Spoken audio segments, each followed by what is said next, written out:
اعوذ باللہ من الشیطان الرجیم بسم اللہ الرحمن الرحیم۔ عزیز طلباء و طالبات، السلام علیکم۔ کیسے ہیں آپ؟ امید کرتا ہوں آپ سب خیریت سے ہوں گے۔ اللہ تبارک و تعالیٰ آپ سب کو اپنے حفظ و امان میں رکھے۔ مشقی سوالات میں گرامر کے اہم پوائنٹس ہم لوگوں نے شروع کیے تھے۔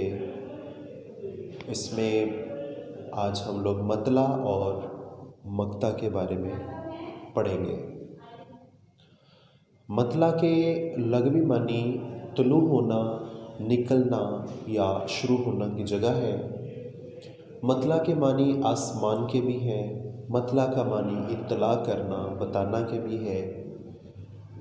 اور غزل یا قصیدے کے پہلے شعر کو ہم مطلع کہتے ہیں، لیکن اس شعر کو مطلع کہنے سے پہلے ہمیں دو شرطوں کو دیکھنا ہوگا کہ وہ شعر جو ہے، پہلا شعر وہ ہم قافیہ بھی ہونا چاہیے اور اس کے ساتھ ساتھ اس کو ہم ردیف بھی ہونا چاہیے، نہیں تو کم از کم ہم قافیہ ضرور ہوگا، تب ہم اس کو مطلع کہیں گے۔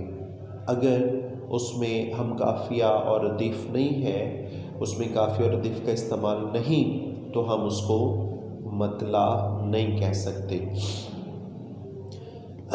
شاعر لوگ اپنی غزل یا نظم جب شروع کرتے ہیں، قصیدہ وغیرہ، تو اس کا پہلا شعر وہ بڑا ایک ہٹ کے سا لے کے آتے ہیں، جو دیکھنے والے کو، پڑھنے والے کو اپنی طرف اٹریکٹ کرتا ہے، کھینچتا ہے، متوجہ کرتا ہے۔ تو اس لیے پہلا جو شعر ہے جس کو مطلع کا نام دیا جاتا ہے، یہ بہت اہم ہوتا ہے، ٹھیک ہے۔ اس کی ادائیگی سے یا اس کے نظر آنے سے، اس کے پڑھنے سے انسان جو ہے وہ غزل قصیدے کی طرف کھینچتا ہے، اس لیے یہ بہت امپورٹنٹ ہوتا ہے۔ یہاں میں نے قافیہ اور ردیف کے حوالے سے کچھ لفظ انڈر لائن کیے۔ مثلاً سب سے اوپر ایک شعر میں نے لکھا، فقیرانہ آئے صدا کر چلے، میاں خوش رہو ہم دعا کر چلے۔ اس میں صدا اور دعا یہ دونوں قافیہ ہیں، کر چلے، کر چلے یہ ردیف ہے۔ تو دونوں مصروں میں قافیہ بھی موجود ہے اور ردیف بھی موجود ہے، لہٰذا یہ شعر جو ہے یہ مطلع کہلانے کا حقدار ہے۔ اس کے بعد دوسرا شعر یہاں پہ میں نے آپ کے سامنے لکھا، لگتا نہیں ہے جی میرا اجڑے دیار میں، کس کی بنی ہے عالم ناپائیدار میں۔ تو یہاں اس شعر میں بھی قافیہ بھی موجود ہے اور ردیف بھی موجود ہے۔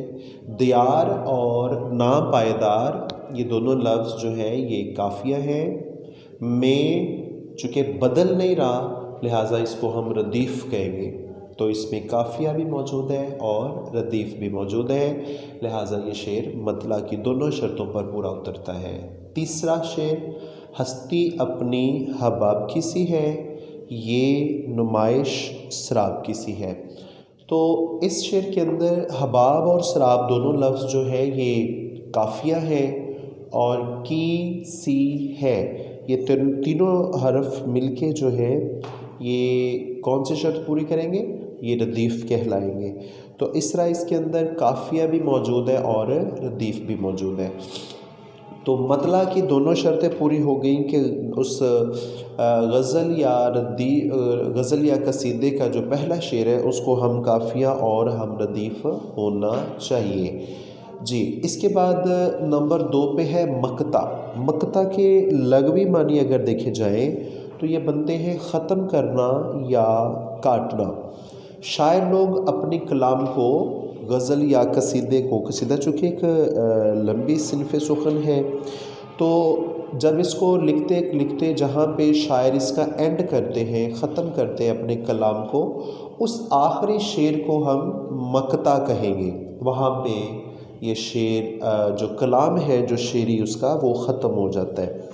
تو ایک بات یاد رکھنی ہے ہم لوگوں نے یہاں پہ کچھ اس طرح سے کہ مقطع جو ہے یہ غزل کا یا قصیدے کا آخری شعر ہوگا، اور اس میں اگلی اہم بات یہ ہے کہ اس میں شاعر کا تخلص ہونا بہت بہت بہت ضروری ہے، ٹھیک ہے۔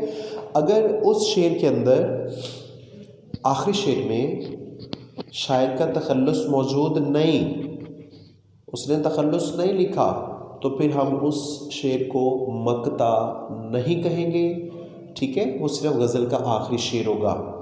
یہاں پہ 2 اشعار میں نے آپ کے سامنے لکھے۔ پہلا شعر، کیوں سنے عرض مضطرب مومن، صنم آخر خدا نہیں ہوتا۔ تو یہاں پہ دیکھیں لفظ مومن جو ہے یہ شاعر نے اپنا تخلص استعمال کیا، اور اس کی بڑی سادہ اور آسان سی پہچان ہے کہ مومن کے اوپر تخلص کی علامت موجود ہے۔ تو یہ علامت ہمیں بتا دیتی ہے کہ یہ لفظ جو ہے یہ شاعر کا تخلص ہے۔ اس کے بعد دوسرا شعر، شاید اسی کا نام محبت ہے شفتہ، ایک آگ سی ہے سینے کے اندر لگی ہوئی۔ اس شعر کے اندر شفتہ جو ہے یہ شاعر کا تخلص کے طور پر استعمال ہوا، اس کے اوپر تخلص کی علامت موجود ہے۔ لہٰذا جس غزل کے آخری شعر میں شاعر کا تخلص موجود ہے اس شعر کو آپ نے مقطع کہنا ہے، اور اگر اس میں شاعر کا تخلص موجود نہیں تو پھر اس چیز کو آخری شعر کو، اس غزل کے آخری شعر کو صرف آخری شعر ہی کہیں گے، اس کو مقطع نہیں کہہ سکتے۔ یہ 2 باتیں بیٹا آپ کو پیپر میں اکثر پوچھی جائیں گی کہ مطلع کے لغوی معنی اور مقطع کے لغوی معنی، تو یہ آپ کو بہت اچھے طریقے سے ذہن نشین ہونا چاہیے۔ خاص طور پہ تخلص لکھتے وقت آپ نے یاد رکھنا ہے جہاں شاعر کا تخلص آئے گا اس کے اوپر علامت آنا بہت ضروری ہے۔ علامت لکھیں گے تو وہ تخلص تصور ہوگا، اگر علامت نہیں لکھی ہوئی تو پھر بیٹا وہ اسم بن جائے گا۔ لیکن پیپر میں یاد رکھیے گا جہاں پہ آپ کو MCQs معروضی کی شکل میں، وہاں چونکہ بہت سارے تخلص استعمال ہوں گے تو وہ صرف آپ کو آزمانے کے لیے ایسا بھی ہو سکتا ہے، کیونکہ تخلص تو اگر اوپر علامت آ گئی تو وہ پہچان ہو جائے گی، تو پیپر میں آپ کا IQ لیول دیکھنے کے لیے وہ تخلص کے اوپر علامت استعمال نہیں کرے گا۔ مثلا 2-3 نام آ جاتے ہیں، عابد ہے، آصف ہے، خالد ہے، اور اس کے بعد چوتھا جو نام ہے اس کے اوپر شفتہ، مومن، غالب، حالی، اور اس کے اوپر بھی وہ تخلص نہیں ڈالتا، تو آپ نے دیکھنا ہے کہ آپ کے سلیبس کے مطابق کون سا نام جو ہے وہ اس کا بنے گا، تخلص بنے گا، تو پھر اس پہ آپ لوگ ٹک کریں گے۔ تو یہ اس طرح سے آپ کا جو ہے وہ ایک IQ لیول چیک ہو سکتا ہے، ہم نے یہ پہچاننا ہے۔ آخر سلیبس پڑھتے پڑھتے ہمیں اتنا تو اندازہ ہو جاتا ہے نا کہ کون سے نام، کون سے شاعر کیا تخلص استعمال کر رہے ہیں، تو پھر آپ لوگ اسی کو ٹک کریں گے، ٹھیک ہے جی۔ اللہ حافظ۔